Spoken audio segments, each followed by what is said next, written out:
Muchas gracias, presidente. Señorías, comparezco hoy ante ustedes para presentarles lo que va a ser el plan de actuación que debe guiar el funcionamiento y las políticas a desarrollar por el Ministerio de Inclusión, Seguridad Social y Migraciones, yo diría que a lo largo de toda la legislatura. Al menos este es nuestro planteamiento de partida, que se puede ir ajustando con el tiempo, pero lo que quiero transmitirles a ustedes hoy es la visión que en este momento tenemos sobre la dimensión de las tareas que vamos a acometer.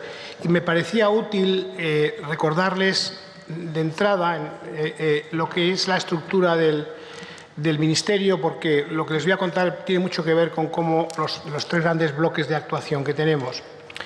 El Ministerio tiene, aparte de las áreas horizontales, la subsecretaría y mi gabinete, tiene la Secretaría de Estado de Migraciones, cuya secretaria es Hannah Halul, que está aquí, la Secretaría de Estado de Seguridad Social y Pensiones, esto es importante. Hemos ampliado el perímetro de actuación respecto a la anterior Secretaría de Estado de Seguridad Social. Israel Arroyo, que también está aquí, es el secretario de Estado, y la Secretaría General de Políticas y Objetivos de Inclusión y Previsión Social. Esta Secretaría General es nueva, de nuevo cuño, y a lo largo de la presentación explicaré cuál es la dimensión de sus actuaciones y dónde queremos focalizar su actuación. Es importante estas tres áreas porque, al final, nosotros teníamos claro, yo creo, antes de llegar, que evidentemente una de nuestras labores era generar y propiciar, fundamentalmente con ustedes, un gran consenso sobre las pensiones, que es algo que está pidiendo la sociedad de una forma muy intensa. Pero nos hemos dado cuenta en este mes, algo más mes de trabajo, que... ¿Sí?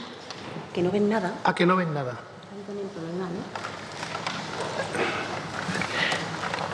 Yo creo que a que no ven nada. A los que están aquí delante no. Que no ven al ministro. Que no ven al ministro. Que no ven al ministro. Vale. Que no ven mi cara. Perdón. No, decía que al mismo tiempo. Al mismo tiempo que es que está para que lo veáis vosotros. O sea, a lo mejor desde aquí se puede ver. Bueno, lo que quería decir es que junto a ese consenso para las pensiones nos hemos dado cuenta que lo que tenemos que trabajar con ustedes es realmente no solo uno, sino tres consensos, o intentar forjar tres consensos que además están vinculados entre sí. Un consenso por la inclusión, este ministerio se llama de inclusión, y voy a intentar desgranar por qué pensamos que tenemos que formar entre todos un consenso por políticas inclusivas. El de las pensiones, por supuesto, y además un consenso por la migración. Empezando por el consenso por la inclusión, permítame que al final, en última instancia, lo que deberíamos intentar entre todos es crear un conjunto y un marco de herramientas y de políticas para la inclusión, que rompan de alguna forma un círculo vicioso en el que está instalada una parte significativa de la sociedad, en la cual niveles elevados de desigualdad generan incertidumbre, la incertidumbre amplifica las dificultades y la falta de oportunidades de la gente. Esto hace que sean más desiguales, que se vayan quedando atrás y no se les vaya recuperando.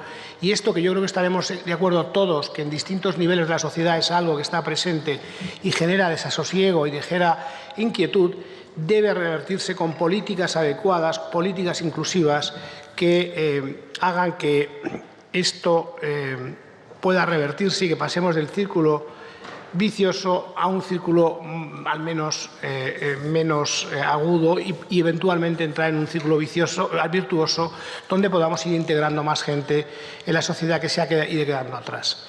El consenso por las pensiones, yo creo que estaremos de acuerdo, es central. Hay que garantizar la suficiencia y la sostenibilidad del sistema de pensiones y eliminar, y esto es perentorio, esa incertidumbre que hemos instalado entre los pensionistas y que vuelvan a confiar en el sistema y que hay un marco estable en el que sus pensiones se van a revalorizar y actualizar de forma indefinida. Y después, un consenso por la migración. Este es un fenómeno que va a vivir con nosotros mucho tiempo. Es inevitable, en algunos casos es necesario, va a tener una dimensión importante, lo ha tenido en el pasado, es algo que ocurre en todos los países de nuestro entorno y el consenso tiene que ser por un marco que sea realmente duradero, por lo tanto, que genere suficiente acuerdo por encauzar e integrar la migración legal y que esta migración legal sea además ordenada y segura. Voy a empezar a desgranar estos 3 consensos que al final son parte de un único proyecto de este Ministerio, empezando por la inclusión. El consenso por la inclusión tiene que partir del reconocimiento de que España es un país con considerables desigualdades. Nos lo están diciendo los organismos internacionales constantemente y es que es así. Y problemas de inclusión.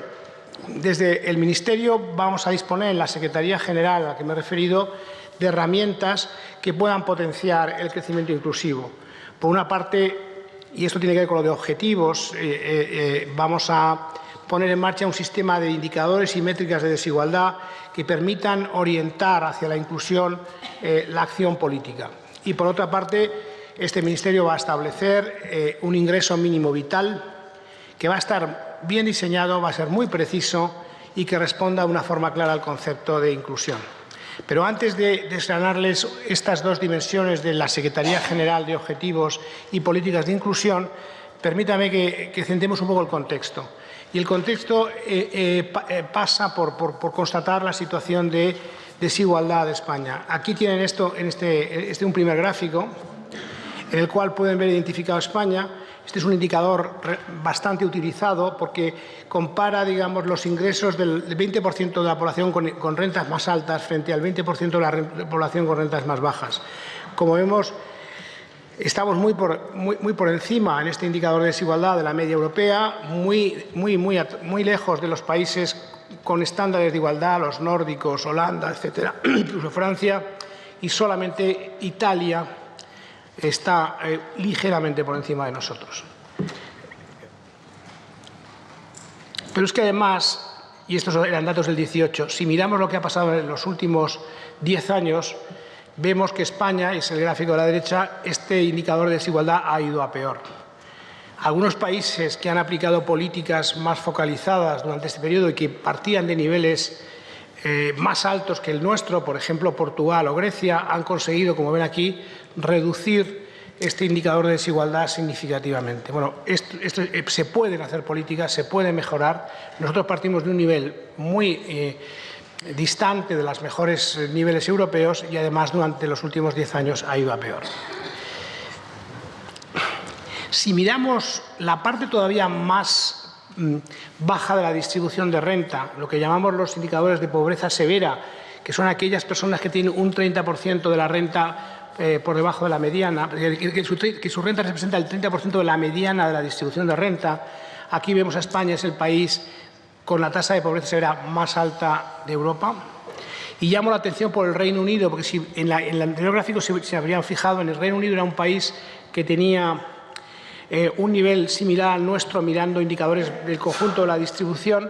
Cuando miramos la pobreza severa, el Reino Unido está en el centro, con políticas mucho más focalizadas que las nuestras para reducir la pobreza.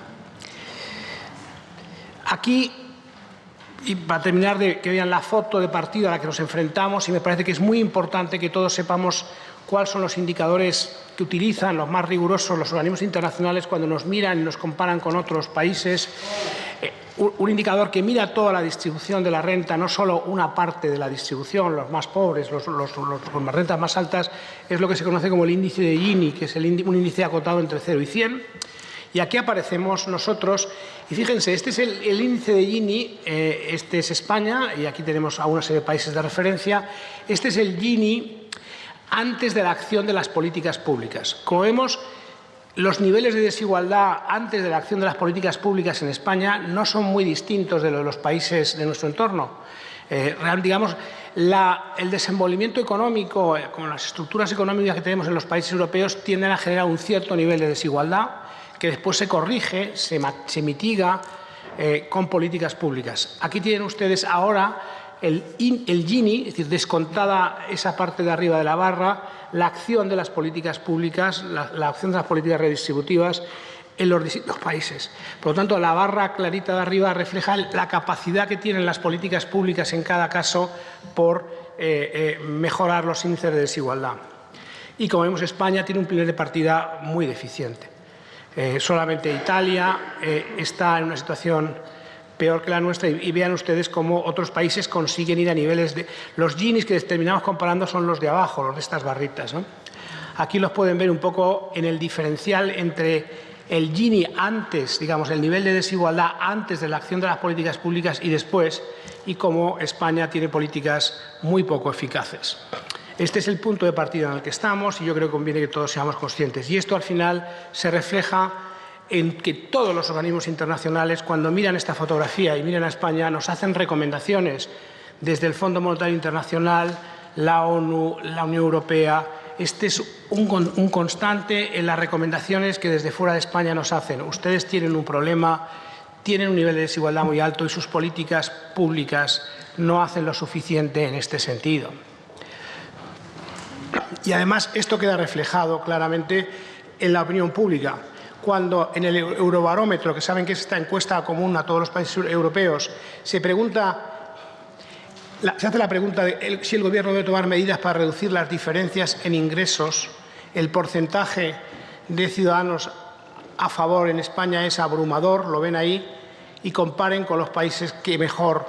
Esta fotografía es muy parecida a la que sale de los datos duros. Esta información refleja que los ciudadanos son absolutamente conscientes de dónde estamos, como otros ciudadanos europeos perciben sus realidades exactamente como son. De nuevo, solamente algún país mediterráneo está como nosotros. Aquí vemos los números entre unos y otros. Yo creo que cuando estamos hablando de desigualdad tenemos que introducir además el elemento de vulnerabilidad.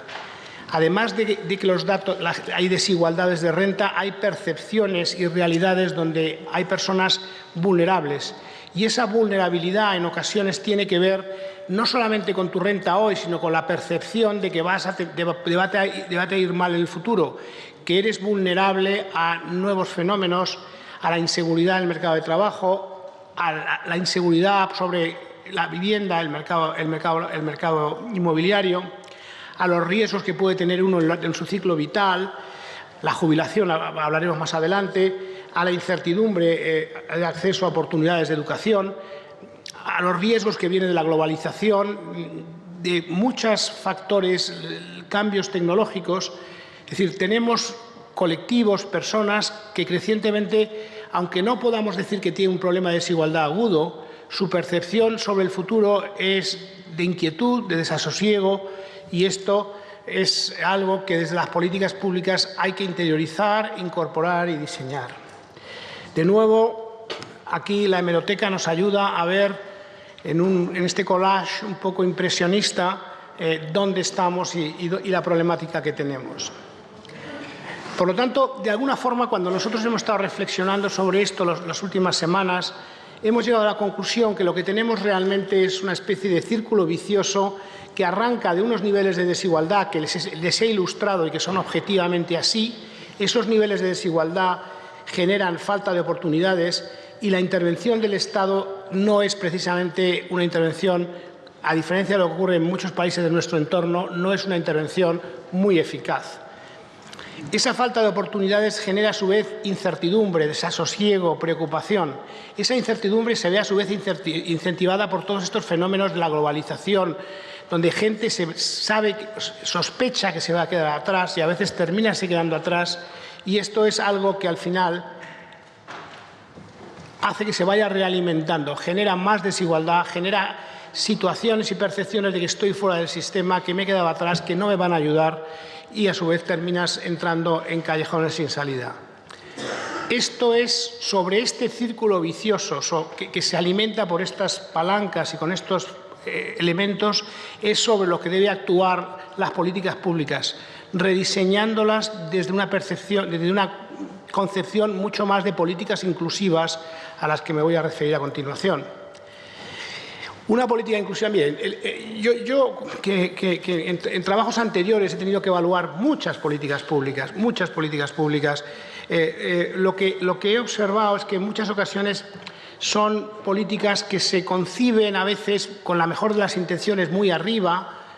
Alguien piensa, bueno, esto hay que hacerlo a nivel macro, vale y tal, con muy poco, a veces con muy poco análisis de evidencia ex ante. En España no se hace el análisis ex ante apenas de las políticas para ver exactamente si esa idea que tiene uno, ese concepto, está sustentado por la evidencia de partida. Una vez que uno tiene esa idea macro de la política, termina en manos de los que hacen la norma. Y los que hacen la norma escriben una serie de artículos e intentan reflejar en esos artículos esa idea general para que ocurran cosas. Las cosas normalmente no ocurren como se han escrito en los artículos, sobre todo si no está bien hecho un análisis previo, hay un conocimiento muy fino previo de cómo hay que diseñar la política. Ocurren otras cosas, no ocurren las que están en la norma y a veces ocurren cosas que van en la dirección contraria y eso hace que las políticas sean poco eficaces y que no cumplan los objetivos previstos. Esto es abrumador, tenemos cantidad de casos y España aparece en las análisis internacionales como un país que no diseña bien sus políticas. Esto es calidad institucional, esto es calidad del Estado. Cuando vemos los rankings de calidad institucional a nivel internacional, pues España es un país relativamente mediocre. Los hay peores, en Europa los hay peores, no tampoco, pero hay países que lo hacen mucho mejor que nosotros y son los países que tienen mayores niveles de renta, mayores niveles de bienestar y mayores niveles de redistribución de la riqueza. Y entonces, ¿cómo hay que hacer las políticas? Las políticas hay que empezar por un análisis muy fino, muy micro, no macro. Con independencia de que hay una idea, esa idea hay que mirar exactamente a quién va dirigida la política. Porque la política va dirigida a qué colectivos, a qué personas, a qué grupos. Miremoslos, estudiémoslos. Ahora hay microdatos, ahora hay cantidad de información que en el pasado no se podía explotar, que permite ir reajustando la política. Por lo tanto, la política tiene que ver, y en primera instancia, dirigirse a las personas. ¿Qué personas realmente pensamos que hay que incluir en este caso? Y a partir de ahí, de que tengamos la persona, hay que hacer una norma flexible para que los itinerarios, a través de que esas personas entren digamos, se les acoja y se les reintegre. No estamos hablando solo, y esto es importante, de una política asistencial, es decir, una política de renta tal cual. Esa asistencia tiene que ir dirigida a que cada una de las personas pueda transicionar, moverse a un estado en el cual su situación sea más plena y más satisfactoria. Y esto va a depender de cada persona y cuando tenemos políticas concretas de este tipo tienen que tener un grado de flexibilidad y heterogeneidad considerable. Habrá personas que tienen que transicionar hacia el mercado de trabajo y la política tendrá que diseñarse, pero hay otras personas que a veces nos equivocamos que no pueden ir directamente al mercado de trabajo, que a lo mejor esa renta tiene que ir probablemente dirigida a sacarle de un problema de dependencia para que una vez resuelto ese problema o un problema psicológico realmente pueda tener una actuación mayor o puede tener que ver con entrar de una forma más plena en el mercado educativo. Las políticas tienen que ser mucho más finas y detalladas, y esto es muy importante. Y esto se hace con indicadoras y métricas, con datos. Nuestro objetivo en la Secretaría General de Objetivos y Políticas de Inclusión es utilizar técnicas modernas, instrumentos modernos, con todos los datos que tiene la Administración y que apenas se explotan, para que quien diseñe las políticas y las vamos a ofrecer a los demás ministerios y a otras administraciones públicas puedan realmente nutrirse de ese análisis para que puedan fijarse en metas concretas y que el instrumento que diseñe realmente alcance adecuadamente esa meta. Y al mismo tiempo nosotros, en esta Secretaría General, vamos a diseñar una política concreta, que probablemente la política más importante del Gobierno de España durante esta legislatura, sin duda desde el lado del gasto y desde el lado de la inclusión, que es el ingreso mínimo vital. Y lo vamos a hacer respondiendo a este concepto, que yo creo que tiene elementos verdaderamente novedosos, lo que requiere hacer las normas de otra forma, empezar por otro lado, empezar por la evaluación y empezar por el análisis de a quiénes queremos realmente mejorar. En última instancia, cuando hablamos de indicadores de inclusión y cómo queremos trabajar, hay que partir por ponerse metas, objetivos. En la vida casi todo es cuantificable, mucho más de lo que uno piensa. Y cuando uno tiene una referencia cuantificada, todo es mucho más, se orientan mucho mejor los instrumentos de las políticas. Por lo tanto, si aspiramos y debemos aspirar, y nosotros en la medida que tengamos éxito con esta política, en última instancia, la renta de España, el crecimiento, puede ir acompañado de un indicador de crecimiento inclusivo. No solamente va a crecer la renta un 1,6%, sino que lo que pretendemos es acompañar de cómo se va a distribuir entre unos y otros para que los problemas de desigualdad dramáticamente identificados a nivel internacional, en el caso de España, puedan irse mitigando. Por lo tanto, por un lado tienes objetivos que están aquí, por otro lado tienes instrumentos de política de gasto, como por ejemplo como puede ser, por ejemplo, una renta mínima vital, un ingreso mínimo vital, como el que vamos a desarrollar nosotros, pero pueden ser fiscales, de beneficios fiscales que se ponen o que se quitan puestos, puede haber iniciativas legislativas, puede haber subsidios de distinta naturaleza, puede haber créditos, hay la panoplia, digamos, el conjunto de políticas es muy derivado. Lo importante siempre, y es esto que aparece aquí en medio de mi transparencia, es que exista una cierta certidumbre o una conexión importante entre el instrumento y el objetivo. Y eso requiere diseñar mucho mejor las cosas. Bueno, nosotros tenemos una cierta experiencia y el equipo que se está configurando en la Secretaría General de Objetivos y Políticas de Inclusión va a estar dirigido a poder hacer esas cosas con técnicas modernas que están en la frontera de lo que se está haciendo a nivel internacional y poder simplemente ayudar a otras administraciones, bueno, y a nosotros mismos que tenemos que diseñar también políticas, pero creemos que la metodología y los análisis van a ser extrapolables para que las políticas sean mucho más finas y mucho más orientadas a los objetivos. Aquí España tiene, y cuando digo España digo todos los niveles de la Administración, tiene un amplio de mejora. Nosotros, desde esta Secretaría General, que tiene esa idea de objetivos de inclusión y que tiene esa función, piensa colaborar con otras administraciones. Y después está el ingreso mínimo vital. España hemos visto que tiene un déficit extraordinario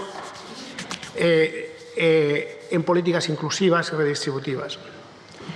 Y aquí además tenemos un problema, y es que cuando hablamos del ingreso mínimo vital tenemos 17 instrumentos a nivel de comunidades autónomas que se han ido desplegando durante los años y que son muy heterogéneas y que es la última red de protección social que existe en los países. Pero cuando uno mira desde arriba se da cuenta que a nivel territorial, debido a esa heterogeneidad en el diseño y en las dotaciones de estos programas, pues, y esto lo ha puesto de manifiesto la Comisión Europea, el Consejo Europeo a España, tenemos una fotografía que no precisamente, cuando lo miramos a nivel nacional, no precisamente genera esos niveles de cohesión territorial suficientes. La verdad es que el ingreso mínimo vital que vamos a desarrollar se integra en un sistema complejo.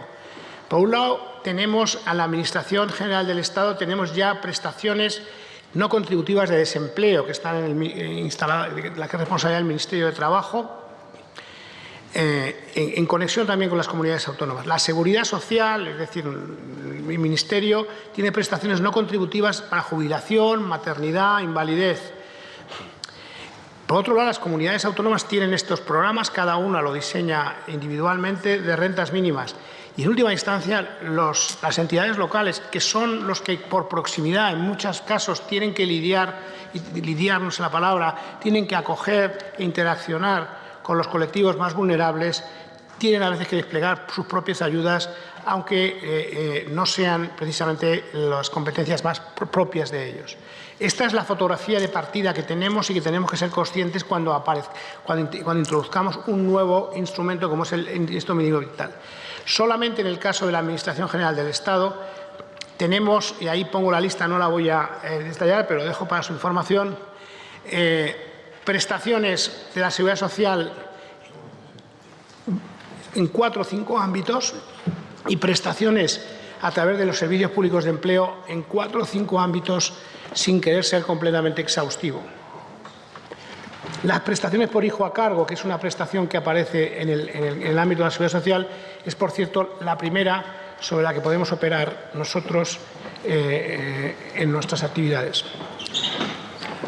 En este contexto complejo sobre el que hay que integrar, y por tanto, este ingreso mínimo vital, lo que puedo adelantarles es que estamos empezando a diseñarlo.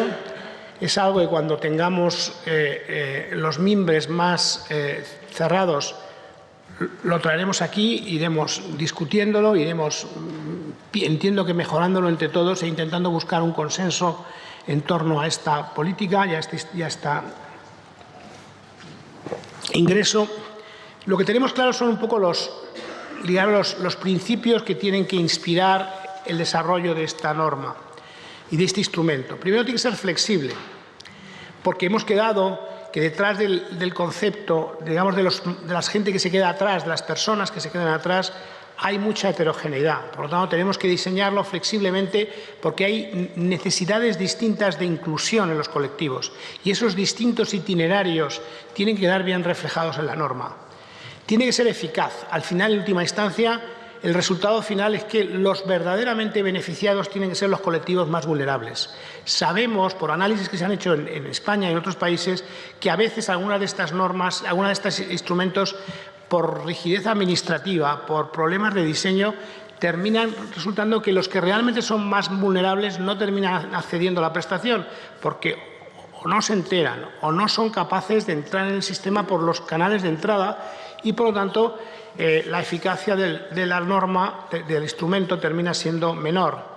Tiene que ser suficiente, es decir, tiene que tener una dotación económica porque al final nos vamos a poner una meta en términos de reducción de desigualdad y de mejora de inclusión y para eso tiene que haber una dotación suficiente. Creo que ese suficiente tendrá que ir materializándose en los presupuestos generales de Estado de los últimos 3 años de la legislatura. Mi impresión es que con menos dotación de la que se supone se consiguen, si el diseño es verdaderamente fino y preciso, resultados mayores. En cualquier caso, hay una envolvente presupuestaria de sostenibilidad que será la que nos marque las dotaciones, pero yo creo que espacio va a haber, espacio fiscal va a haber para que la dotación sea suficiente. Lo vamos a ir desplegando gradualmente. Primero porque su impacto presupuestario conviene ir faseándolo en distintos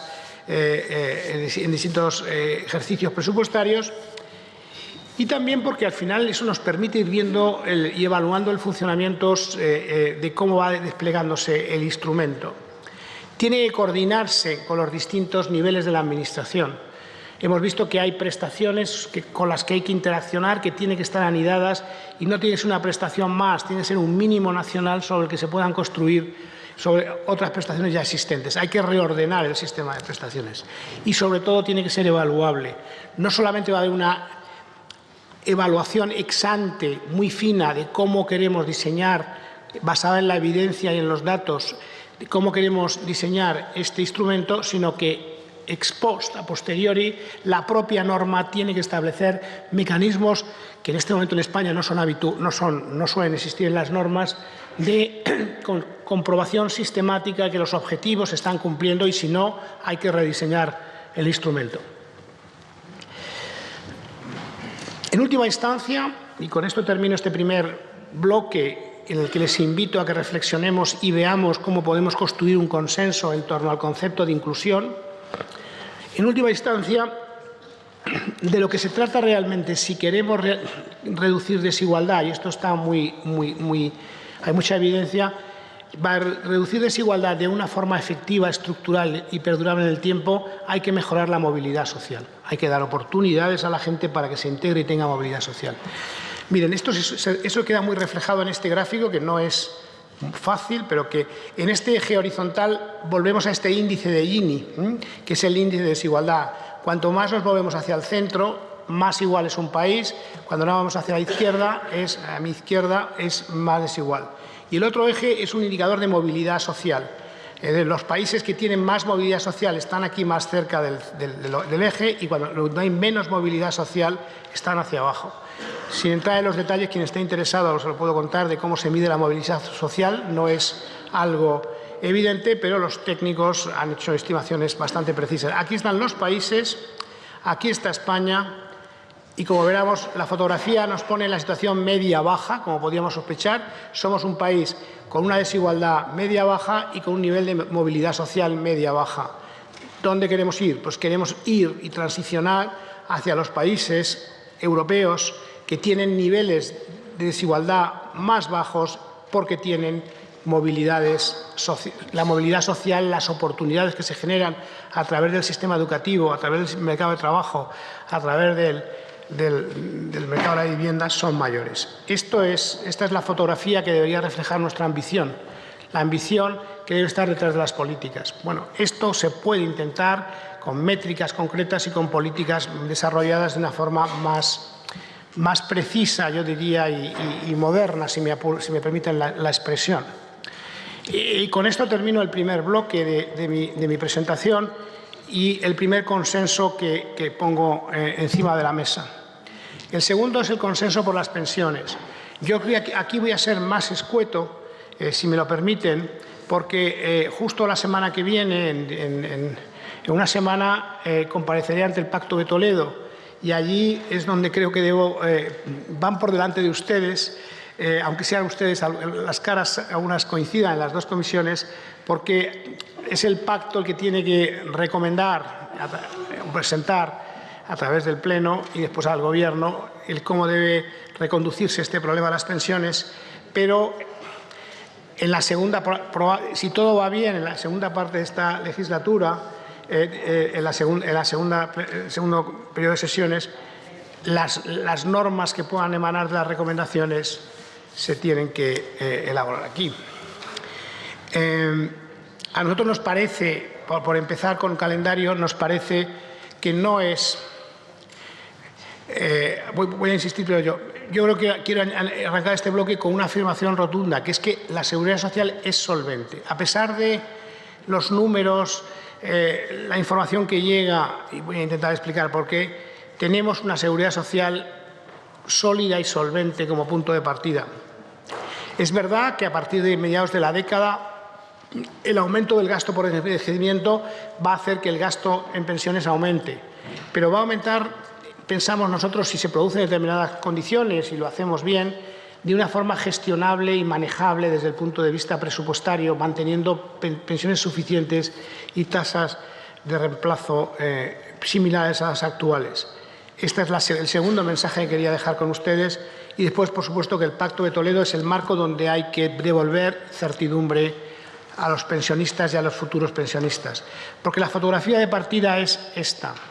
Vamos al gráfico. Es un gráfico que lo que está midiendo es el nivel de incertidumbre, es decir, la preocupación que los españoles muestran por las pensiones. Hay aquí una ruptura en la serie, pero tenemos un dato que es este de aquí, que es del año 94, que es poco antes del Pacto de Toledo, porque quizá no lo recuerden, pero hace 25 años había un nivel de inquietud considerable sobre las pensiones, porque entonces España pensaba que iba a perder población, tenía 39 millones de habitantes y parecía que bajaba porque no había todavía ningún proceso migratorio y la tasa de fertilidad era muy baja, como lo sigue siendo. Por eso se produjo el Pacto de Toledo.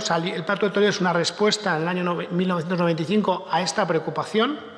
Eso, unido a que se revirtió el problema poblacional como resultado de un flujo migratorio intensísimo desde finales de los 90, esto hizo que las pensiones dejaran de ser una preocupación de los españoles durante mucho tiempo, y eso lo vemos en este gráfico. Después hemos tenido un repunte y estamos instalados en este momento en niveles máximos otra vez. Este es el punto de partida y esto es lo que genera una gran inquietud a todos yo diría a toda la sociedad, y eso está reflejado en estos resultados de las encuestas. Aquí lo que hago es un foco, un zoom de la última parte de ese gráfico desde el año 2004. Realmente, ¿qué es lo que ha pasado desde el año 2014, 2015 para que esto ocurra? Han ocurrido dos cosas. Primero, por una parte, ha emergido un déficit contable en la seguridad social desde una situación de superávit a una situación de déficit que hoy se sitúa en torno al 1,4% del PIB. Y esto ha ocurrido progresivamente. Y por otro lado, se ha producido un deterioro del fondo de reserva. El fondo de reserva se ha ido agotando y ahora incluso se está revirtiendo la situación. Estos son fundamentalmente temas contables, pero que cuando se reflejan en la prensa se generan con un enorme dramatismo e intensidad. Aquí tenemos un collage de estos. Yo diría que innecesariamente. Tomemos el ejemplo del fondo de reserva, la hucha de las pensiones que ustedes han oído hablar. Esto es un tema contable y lo van a entender perfectamente. Imagínense una sociedad de gananciales donde el marido o la mujer el marido le presta a la mujer 1.000 euros, o el marido o la mujer se lo presta al marido, da igual. Y por lo tanto el marido o la mujer es deudor por 1.000 euros.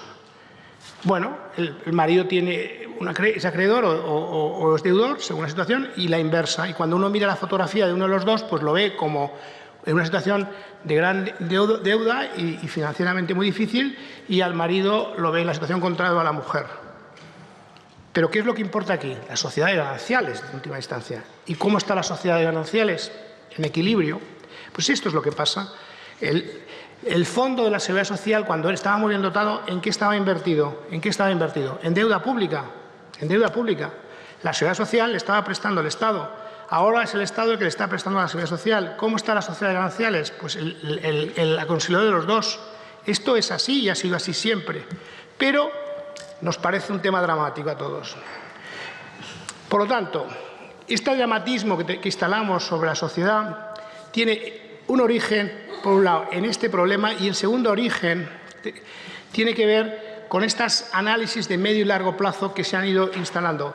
Si fuéramos al año 95, 94, cuando teníamos instalada en la sociedad esa gran preocupación por las pensiones que llevó a cabo el Pacto de Toledo, encontraríamos que algunas de las personas que después han hecho los estudios 25 años después estaban diciendo que la seguridad social iba a quebrar, iba a estar en una situación insostenible a mediados de la década pasada.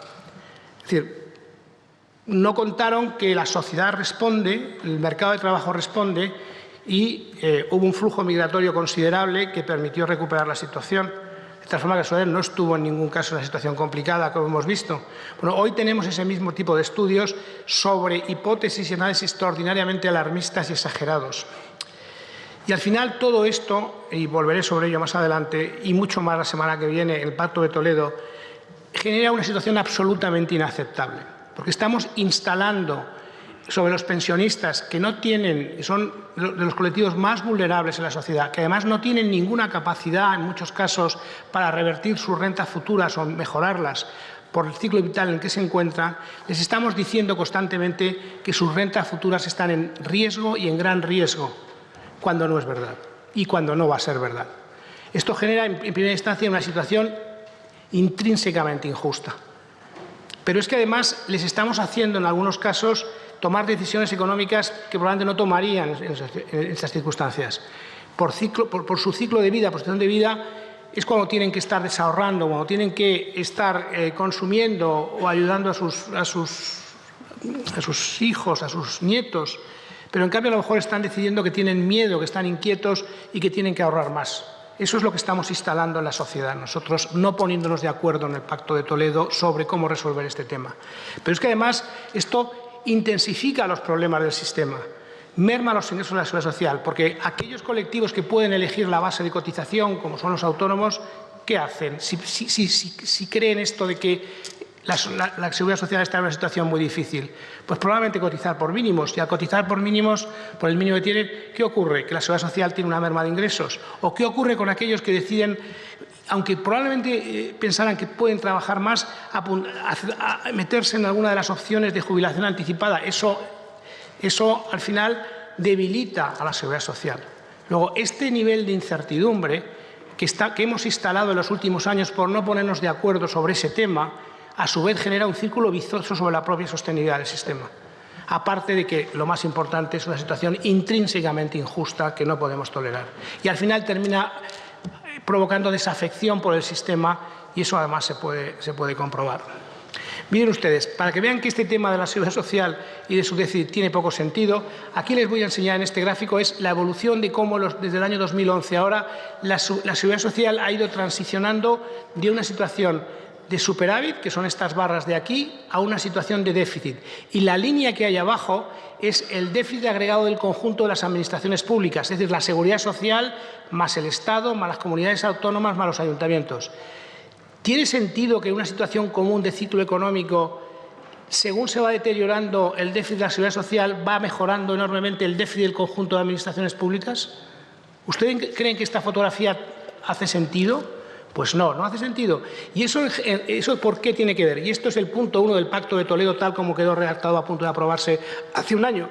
Porque lo que hemos hecho es sobrecargar la seguridad social con todo tipo de medidas que se financian con cotizaciones sociales, pero que son medidas absolutamente legítimas que cada partido, que cada gobierno ha podido decidir, pero que se deben pagar como políticas públicas por los presupuestos generales del Estado, o mermas que se han producido de las cotizaciones sociales para políticas activas de empleo o políticas pasivas de empleo, legítimas, absolutas, pero que no corresponde llevarlas contra la seguridad social. Esto lo que genera es esta fotografía distorsionada que hemos visto hasta ahora y que no tiene razón de ser. Hoy la ministra de Hacienda hace poco ha reconocido que este es un tema que hay que reconducir y que requiere básicamente poner las cosas donde deben estar y que los ciudadanos visualicen el desequilibrio entre ingresos y gastos donde realmente hay capacidad de acción y donde debe estar. Esta ha sido la fuente mayor de incertidumbre que está instalada y que yo creo que el Pacto de Toledo identificó perfectamente en su momento y que yo creo que debemos abordarla. Y además es que no es tan difícil, no es tan difícil.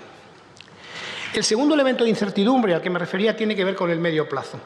Es verdad que a partir del año 2025 aproximadamente, de aquí a 5 años, la situación, si la seguridad social la visualizamos realmente en equilibrio, en 4 o 5 años ingresos y gastos pueden crecer al mismo ritmo, más o menos, pero a partir de mediados de la década que viene, cuando las personas que nacieron a partir de los años 60 y fueron muchas, van a entrar en un proceso en el que entrarán en edad de jubilación, pues entonces sí que el número de jubilados va a aumentar y esto va a generar una situación que hay que abordar.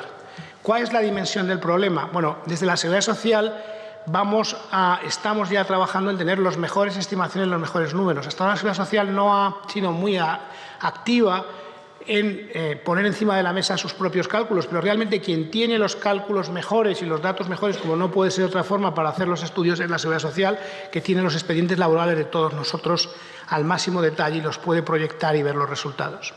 Hasta ahora este campo de qué va a pasar en el futuro ha estado ocupado por básicamente instituciones privadas, algunos organismos que han hecho sus estimaciones con información parcial y a veces de forma no desde una perspectiva del interés general, dejémoslo ahí interesado. Quien ha hecho una estimación realmente desde el interés general y absolutamente independiente, y que es la que yo he cogido ahí como referencia hasta que la Seguridad Social ponga sus números encima de la mesa, ha sido la Autoridad Independiente de Responsabilidad Fiscal, y ahí están sus proyecciones ya conocidas que sacó el año pasado y que creo que su presidenta anunció que están rehaciendo, su futura presidenta, que ponen de manifiesto una fotografía de aumento del gasto de algo más de 3 puntos en 25 años.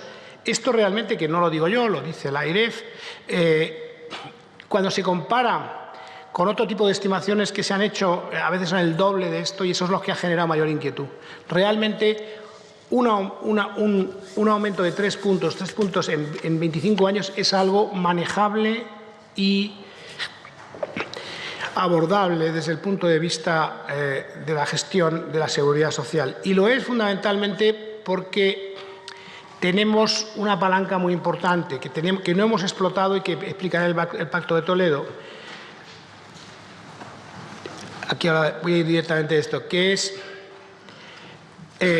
los incentivos positivos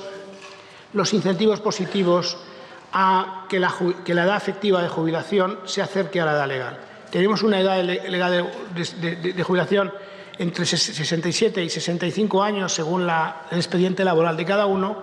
Bueno, realmente estamos en una edad efectiva mucho más baja y hay instrumentos de la Seguridad Social para propiciar de forma voluntaria jubilaciones más largas que apenas se están utilizando y que son incluso no conocidos, y existen otras posibilidades para que esto se vaya arreglando. De esto hablaré con algo mayor detalle dentro de una semana para que, organicemos el debate primero en el Pacto de Toledo, pero pensamos que sobre la norma existente en el año 2011, trabajando muy bien todos los incentivos positivos, podemos abordar el problema de medio plazo con resultados tangibles y que este problema se visualice como algo realmente reconducible y manejable con facilidad. Yo creo que esto es lo realista y lo que se puede confundir. Además, quería decirles que, por lo que es la agenda legislativa de esta comisión, aparte de que toda la norma que acompañe la recomendación del Pacto de Toledo terminará en esta comisión. Yo espero que este año, para que realmente el objetivo tiene que ser, yo creo que tiene que ser un objetivo de todos y común, que el año que viene, cuando se actualicen las pensiones de los pensionistas, podamos hacerlo sobre un marco ya estable de medio plazo y no a través de soluciones ad hoc transitorias que no están reduciendo la incertidumbre porque no están, digamos, enmarcadas en un acuerdo y en un consenso de medio plazo y en un marco de medio plazo. Yo creo que el objetivo tiene que ser ese y, por lo tanto, tiene que ser el objetivo de este primer año de legislatura el que ese hecho se produzca dentro de un año.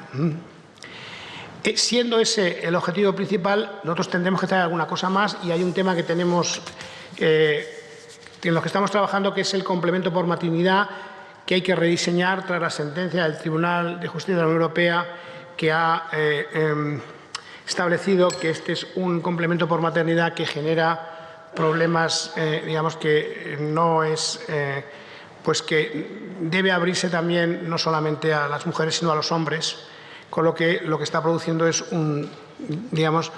una pérdida de eficacia en su diseño original. Traeremos aquí una propuesta y veremos cómo se encauza. Tenemos que ver también la reducción del gasto en incapacidad temporal. La incapacidad temporal tiene unos niveles altísimos de gasto que está creando una carga muy grande para la seguridad social. Es posible que algunos de los elementos sean simplemente palancas de gestión interna nuestras y nuestra interacción con las comunidades autónomas con una mejor alineación de incentivos.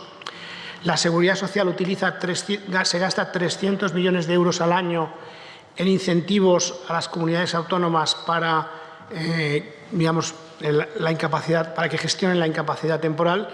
Probablemente, no digo con toda seguridad, hay margen para que estos 300 millones se utilicen mejor. Y finalmente, como he dicho, el Pacto de Toledo.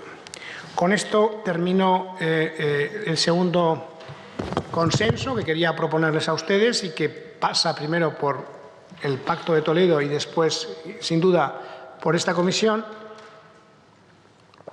Y abro el tercer consenso, que es por la migración.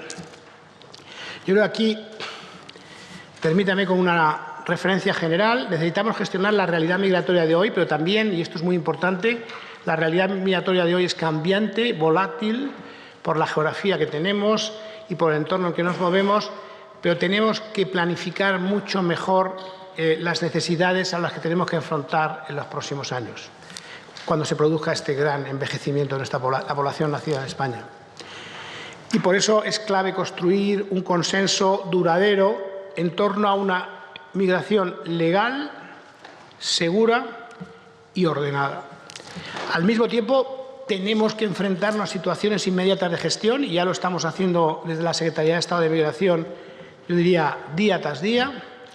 Y aquí, al mismo tiempo que gestionamos esto, tenemos que perfeccionar nuestros mecanismos de gestión, tenemos que introducir innovaciones y, sobre todo, tenemos que reforzar nuestro sistema de acogida. Y después tenemos que buscar, y esto es otra dimensión importante de la Secretaría de Estado, reforzar la forma en que nos vinculamos y garantizar la inclusión de la ciudadanía española en el exterior. Aquí hay heterogeneidad, tenemos esos ciudadanos que están fuera de España tienen que sentir a la Administración española y en la parte que nos corresponde al Ministerio de Inclusión, Seguridad Social y Pensiones como una institución acogedora que piensa en sus necesidades, que vela por sus derechos y que les abre posibilidades cuando quieran volver a España. Como en cada uno de estos bloques, permítanme que les dé algo de contexto. Esta es la evolución de la población empadronada nacida en el extranjero en España. España, entre el año 99 y el año 2009, tuvo que abordar lo que ven ahí, que es ese crecimiento enorme que va desde 1 millón hasta más de 6,5 millones de personas, un crecimiento del 414%. Esto lo hizo la sociedad española de una forma admirable. Y en parte de ese periodo en medio de una crisis económica con tasas de paro por encima del 25%. Es algo de lo que España debe estar orgullosa y es algo que internacionalmente se mira con admiración, porque la incorporación en una década de 7 millones de inmigrantes, como lo ha hecho España y en una situación económica complicada, yo creo que habla de una forma extraordinariamente positiva de la sociedad que tenemos. En los últimos 10 años básicamente se ha estabilizado, ha crecido un poco, ha crecido un 4% de la población inmigrante y está cerca de los 7 millones de personas. Pero conviene tener presente la fotografía que esto no es una realidad estática. Aquí vamos a mirar en este gráfico las entradas y las salidas de personas nacidas fuera de España. Estos son los flujos anuales desde el año 2008, estas son las entradas y estas son las salidas. Es decir, seamos conscientes que aquí hay mucha movilidad también, que en los años incluso mejores hay 250.000 de los que llegan que vuelven. Es decir, las políticas de retorno son importantes. Identificar bien y aquellos que por las razones que sea no han encontrado en España las oportunidades que buscaban, también es importante porque la migración tiene esta característica. Hay un porcentaje importante que no termina quedándose aquí. Pero al mismo tiempo, como vemos, el flujo de entradas es también muy intenso. Y la migración tiene dos dimensiones. La dimensión, del que viene, que normalmente viene porque se ha producido un entorno desfavorable de distinta naturaleza, y también es conveniente conocer muy bien cuál es el desencadenante de decidirse dejar su país y por qué canal. Y eso requiere probablemente más inversión y análisis en inteligencia, entre comillas, de los flujos migratorios, no solamente aquí, sino a nivel internacional. Yo estuve en una conferencia de ministros de migración en París recientemente, donde el mejorar el conocimiento de quién nos llega, esto tiene que ver con lo que decía yo al principio de las políticas. Conozcamos muy bien las características de las personas para saber cómo orientarlas, quiénes quieren quedarse, quiénes quieren volver, y después tenemos que saber muy bien qué queremos tener nosotros y qué necesidades tenemos en el país. Esto requiere un análisis, pero aparte del desencadenante que venga del país, hay un segundo elemento que es el ciclo económico. Miren, esto es el ciclo económico en España. Aquí vemos cómo tenemos el boom hasta el año 2007, la enorme recesión que nos llevó a un mínimo en el año 2013 y la recuperación desde el año 2013 hasta ahora. Esta línea discontinua es el crecimiento de la población nacida en el extranjero que han llegado a España. Como vemos, el componente cíclico es extraordinariamente intenso. Otro elemento en esta fijación del marco en el que nos vamos a mover es que tenemos, y esta es una comparación con Europa, entre la población nacida en el extranjero, una concentración de personas de población hispanohablante considerable, por encima del 40%, cuando vemos que en Europa los patrones son más heterogéneos. Esto es una ventaja de integración evidente que no podemos esconder y que probablemente facilita la percepción de la sociedad española. Bueno, este gráfico lo hemos visto antes. Veamos que España es un país que tiene como un 10 y pico % de población extranjera en este momento, y aquí tenemos la comparación con los países de nuestro entorno. Esto fue con un gráfico que presenté más antes. Bueno, estos somos nosotros. Si nosotros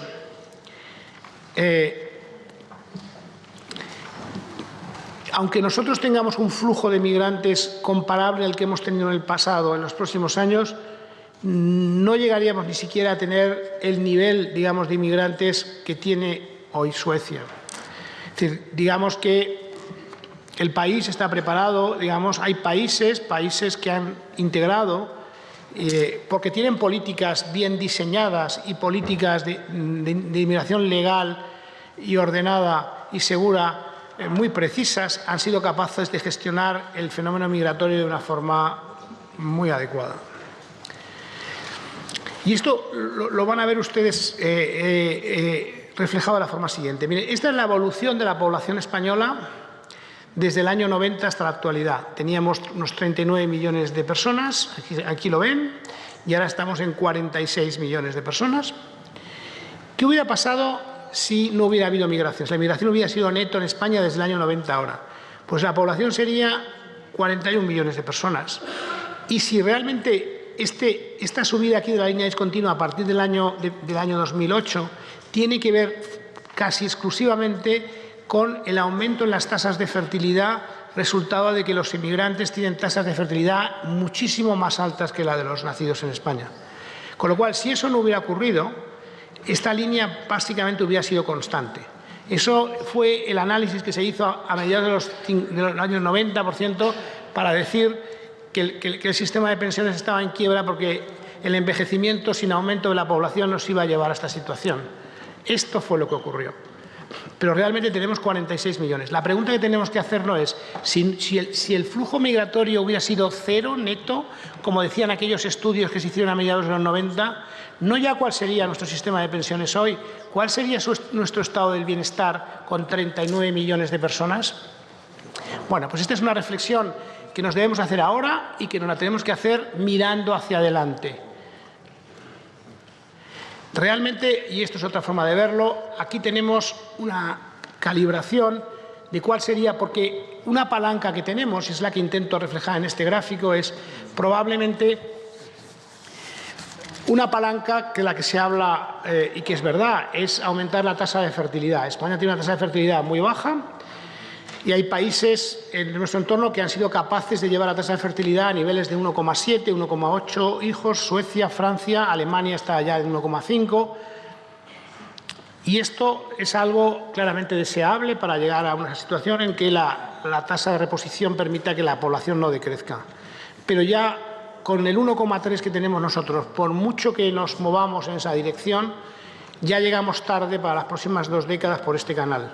Y llegamos tarde, y eso lo intento reflejar en este gráfico, porque si no hacemos nada la población va a seguir bajando hasta niveles en torno a 21 o 22 millones de personas. Esto es población en edad de trabajar. Desde los 32 millones que estamos ahora nos vamos como a una caída de 10 millones y esto es el resultado de lo que ocurriría, es esta línea discontinua fuerte, si consiguiéramos de repente que a partir de mañana la tasa de fertilidad en España, en lugar de ser 1,3, pueda ser 1,8. O 1,6, perdón, que es la media de Europa. Es decir, pasamos de 1,3 a 1,6. Eso no va a ocurrir y llevará décadas probablemente conseguirlo. Pero si lo consiguiéramos, este sería el resultado en aumento de la edad, en edad de trabajar para las próximas décadas en España. Rebajamos un poco la naturaleza del problema, como en este gráfico, pero el problema sigue siendo de una dimensión considerable. Y aquí es donde yo quería decirles este gráfico como realmente necesariamente. Y esto entiendo que algunas veces nos resulta difícil de comunicar, porque tenemos una tasa de paro del 14%, tenemos regiones con tasas de paro muy altas, y decir al mismo tiempo que vamos a necesitar realmente que nos ayuden desde fuera a mantener nuestra población en edad de trabajar, porque es inevitable. Estos datos demográficos son determinísticos, no son discutibles. Aquí los economistas nos equivocamos mucho al hacer proyecciones de algunas cosas, pero estos datos son básicamente lo que van a ser. No hay mucho margen de discusión. ¿Qué quiere decir esto? Quiere decir que tenemos que prepararnos para primero, gestionar desde el lado de la comunicación a corto plazo de que ahora mismo, efectivamente, la prioridad tiene que ser dar oportunidades de trabajo a los españoles que no la tienen, y son muchos y muchos en algunas regiones. Pero al mismo tiempo que esto es así, tenemos que ser conscientes que esto que viene hacia adelante, a partir de dentro de 5 o 6 años, va a ser creciente en el tiempo. Y España a veces ha tenido problemas por no mirar largo y no tener una visión de largo plazo y solamente concentrarse en la gestión del corto. Por tanto, tenemos que articular 2 niveles de actuación que son muy importantes y no perder de vista esta dimensión, y por eso hay que hacer un acuerdo y un pacto para que ese flujo que nos vendrá sea lo más ordenado, lo más seguro y lo más adecuado a las necesidades del país. Y por lo tanto, debemos hacer frente a un reto demográfico a medio plazo si no queremos mantener. Esto, lo que está en juego aquí es mantener nuestro estado del bienestar, pero nosotros y todos los países de nuestro entorno. Y tenemos algunas ventajas, como digo, por el tipo de estructura de los inmigrantes. En otros países, y esto lo he podido constatar, dedican muchísimo dinero y muchos recursos en la integración a que aprendan el idioma del país. Aquí, en un porcentaje elevado de los que vienen, este gasto no hay que hacerlo, y eso facilita incluso desde el punto de vista cultural la integración. Por lo tanto, tenemos que ir hacia ese gran pacto y consenso nacional sobre migraciones para favorecer la migración legal en nuestro país. Y esto los países de nuestro entorno, aquellos que estaban más retrasados, lo están haciendo. Lo ha hecho Dinamarca en el año 2016, lo ha hecho Portugal en el año 17, Suecia lo ha hecho en el año 18 y, como saben ustedes, Alemania acaba de hacer un acuerdo, un gran acuerdo que se ha extendido a gran parte y que entrará en vigor a partir de marzo del año 2020. Bueno, yo creo que nosotros tenemos que recorrer este camino y ponernos de acuerdo sobre cómo queremos organizar esto hacia adelante. Tenemos en ese contexto que tener un mejor conocimiento de nuestras necesidades en el mercado de trabajo. Eso es a lo que me refería antes. Tenemos que saber, no ahora, sino ahora y en los próximos 10 años, dónde se van a producir las vacantes más importantes. En primera instancia, y esto tiene que ver con la política de otros ministerios, para tener la formación profesional adecuada y la educación de los españoles. Pero aunque todos los españoles consigamos movilizarles, no va a ser suficiente, no va a ser suficiente, y esto hay que decirlo. Y, por lo tanto, vamos a necesitar identificar bien a aquellos colectivos y eso nos lleva a gestionar mucho mejor los procedimientos de lo que estamos haciendo ahora de migración cualificada, a mejorar y coordinar los medios de las oficinas de extranjería, que son responsabilidades de la Secretaría de Estado de Migraciones, y después también desarrollar y potenciar aquellos proyectos de contratación temporal en origen con reintegración. Aquí tenemos en España modelos, digamos, pilotos que son modelos a nivel internacional con Marruecos y que yo lo he podido comprobar en las reuniones internacionales, que ya vienen de mucho tiempo, pero hay posibilidad de hacer esto con más países, de tal forma que en aquellos momentos en los que haga falta temporalmente una migración circular, pero que después vuelvan pasados unos meses a sus países y allí tengan una reintegración en su mercado laboral. Estos diseños temporales de migración laboral se pueden extender y se pueden ir mejorando aprendiendo la experiencia actual. Pero al final todo esto que les estoy hablando sobre el consenso nos lleva a la Ley de Extranjería, que es una ley del año 2000, que es una ley que tenemos que cambiar. Tenemos que cambiar aquí, tenemos que cambiar porque la realidad ha cambiado dramáticamente, porque hay que fortalecer las vías de acceso legal a nuestro país, porque es necesario primar lo ordinario frente a lo extraordinario. Al final, y este gráfico yo creo que es muy claro, terminamos nosotros en el Ministerio autorizando casi tantos los permisos de trabajo en media del periodo 2011-2019, bien por la vía de autorización de trabajo, digamos, normales, como las que se hacen, digamos, extraordinariamente a través del arraigo que se produce tras los 3 años en España de situación irregular. Prácticamente lo extraordinario es igual al ordinario. Y estoy hablando de la media del 2011 a 2019. Esto no debe ser así, no debería ser así. Debemos intentar que lo que haya es procedimientos ordinarios y no procedimientos extraordinarios por la vía, digamos, del arraigo de hecho. Los 3 ejes o los 3 retos que nosotros identificamos en la reforma de la Ley de Extranjería son, por un lado, tenemos un régimen disperso y complejo. Realmente lo que tenemos que hacer es integrar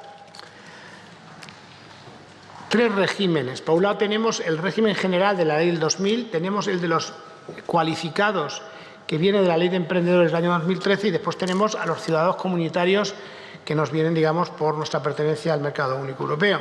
Hay una complejidad normativa extraordinaria en las actuaciones.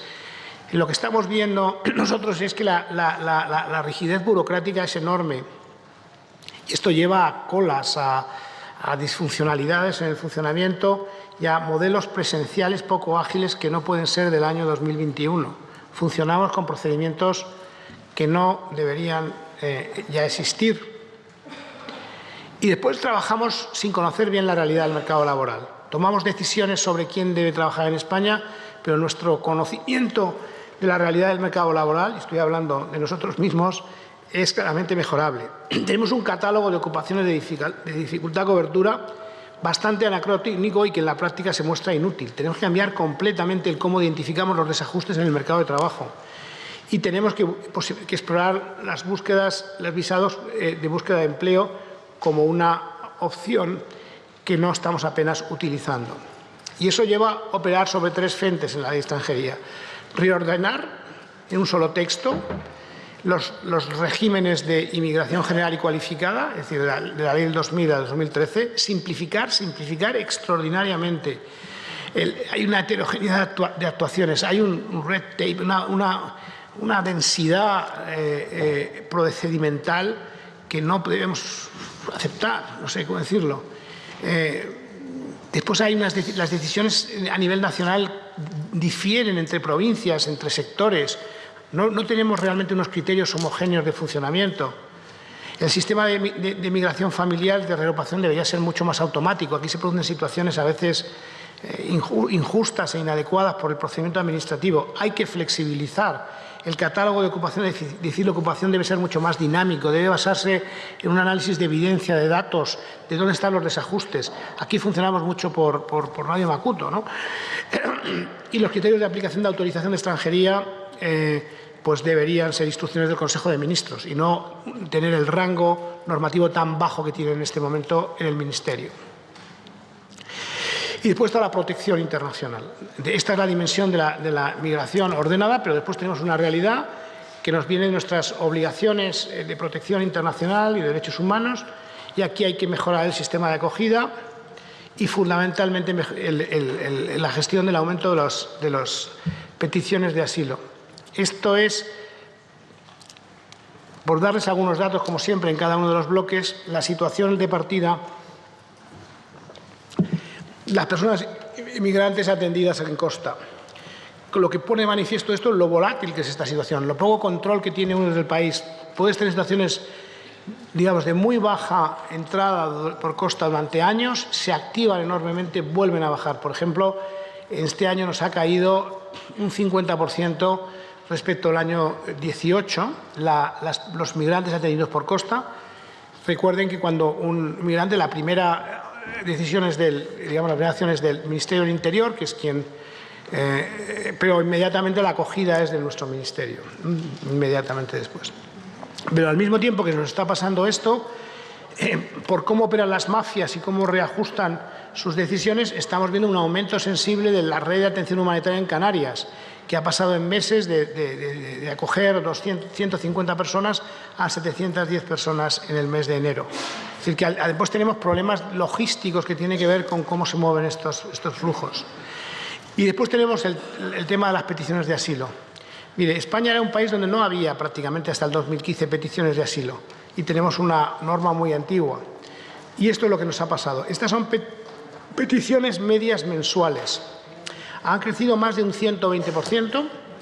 Tuvimos en el año 2019 10.000 peticiones de asilo al mes y en este mes de enero hemos tenido 18.000. Solo en el mes de enero. ¿Cómo abordamos este tema? Porque hasta que se resuelve la petición de asilo, y eso lo hace el Ministerio del Interior, tienen derechos de acogida y gestión humanitaria. Pues estamos reforzando los sistemas de atención humanitaria. También el Ministerio del Interior está haciendo esfuerzos y esto requiere, nos lo habrá contado el Ministro del Interior en su momento, yo creo que está haciendo un esfuerzo enorme desde el punto de vista del reforzamiento de las capacidades administrativas de resolver este tipo de peticiones, pero esto es muy sobrevenido y la Administración puede responder a los ritmos a los que responde, pero yo creo que el esfuerzo es considerable. Requiere una colaboración entre los distintos niveles de administración, porque aunque la acogida en primera instancia es nuestra, algunas de las capacidades están en la proximidad, sobre todo de los ayuntamientos, y tenemos que tener más infraestructuras públicas y privadas, pero sobre todo públicas, de acogida. Es decir, yo creo que tenemos que evitar, recuerden esas fotografías que vimos en países europeos, donde al final, durante meses y meses, los polideportivos se llenaron de inmigrantes y estuvieron allí hacinados y, por lo tanto, los polideportivos dejaron de utilizarse para lo que están diseñados. Yo creo que en España hay, digamos, edificios en desuso que hay que recuperar y que podrían ayudarnos a tener un stock, digamos, ante contingencias que en este momento lo tenemos muy mermado. En eso estamos en la gestión desde que llegamos para que podamos reutilizar edificios públicos en esa dirección. Al final, todo esto que les estoy contando requiere utilizar distintas herramientas. Vamos a recuperar el Fondo Estatal para la Integración, que es un instrumento que no se haya utilizado en la ley de extranjería y que va a permitir disponer de fondos, unos 70 millones de euros, para colaborar con las administraciones públicas que trabajen con nosotros en esta integración. Hay que reformar, como saben ustedes, al transformar una directiva, la ley de asilo, y la parte que nos corresponde a nosotros permitirá con seguridad que esta ley ayude mejor a esta política de acogida. Y después tenemos que trabajar a nivel europeo. Esto es un tema complicado y tenemos que el nuevo sistema europeo común de asilo, al mismo tiempo que incorpore de una forma mucho más plena de lo que lo hace hasta ahora, los principios de solidaridad y corresponsabilidad. Y con esto termino, el Ministerio tiene otra dimensión que es la ciudadanía española al interior. La verdad es que tenemos una ciudadanía en el exterior heterogénea. Hay personas que salieron hace mucho tiempo y que hay que respetar sus derechos y ayudarles en algunas necesidades, y hay otras personas que han salido recientemente y que tienen una problemática muy distinta, y sus derechos, los de todos, tienen distintas aristas y vertientes. Durante la crisis, han salido de España aproximadamente 1 millón de personas. En este momento en España tenemos como unos 2.150.000 españoles residentes fuera, que es como cerca de un 5% de la población española. Y como decía antes, es una población bastante heterogénea por trayectoria y por edades. Y es importante que lo tengamos y lo interioricemos a la hora de diseñar las políticas de acogida, de acompañamiento, yo diría. Aquí está la fotografía de los residentes en el exterior. Aquí ven cómo ha ido creciendo este millón de personas desde el año 2011. Es un millón de personas que en su gran mayoría han buscado oportunidades en mercados de trabajo distintos del español en un momento en que la crisis produjo un aumento del desempleo muy considerable. Iniciativas. Bueno, esta es una iniciativa, como saben, es común, pero que en la medida que tiene que ver con esta población, conviene recordarlo, que es que tenemos que suprimir el voto rogado, ampliando los plazos de emisión y evitar el voto por correo. Yo tengo incluso una hija que vive fuera de España que ha sufrido esto, y tengo que decirle que esto verdaderamente no debe ser así. Es decir, no debe ser así. Genera además, desde el punto de vista, genera hasta desafección por parte de las personas que han tenido que salir fuera de España, que quieren votar y que se encuentran con tales dificultades. Esto, sinceramente, tenemos que arreglarlo. Fomentar el regreso. Yo creo que aquí nuestro compromiso es desarrollar programas de retorno. Pero los programas de retorno, y esto es importante tenerlo en cuenta, no quiere decir muchas veces simplemente encontrarle un trabajo a alguien y, oiga, aquí esto no es así. Las personas que se han ido en general son personas cualificadas, son personas que tienen en este momento trabajos interesantes y que tampoco es, probablemente su prioridad más es saber que si se han ido a estudiar, se van a homologar sus estudios con rapidez, con mucha rapidez y con mucha mayor rapidez que ahora, si en algún momento se plantean volver, o que sus hijos puedan estudiar el castellano por si en algún momento quieren volver y surge una oportunidad de trabajo. Es decir, los programas de retorno no los veamos de una forma un poco mecanicista sino creemos un contexto, unas condiciones, de tal forma que la Administración española sea una Administración acogedora y disponible para estas personas, para facilitar en su horizonte vital las posibles alternativas de vuelta que tiene. Yo creo que es un concepto más amplio de lo que normalmente se entiende.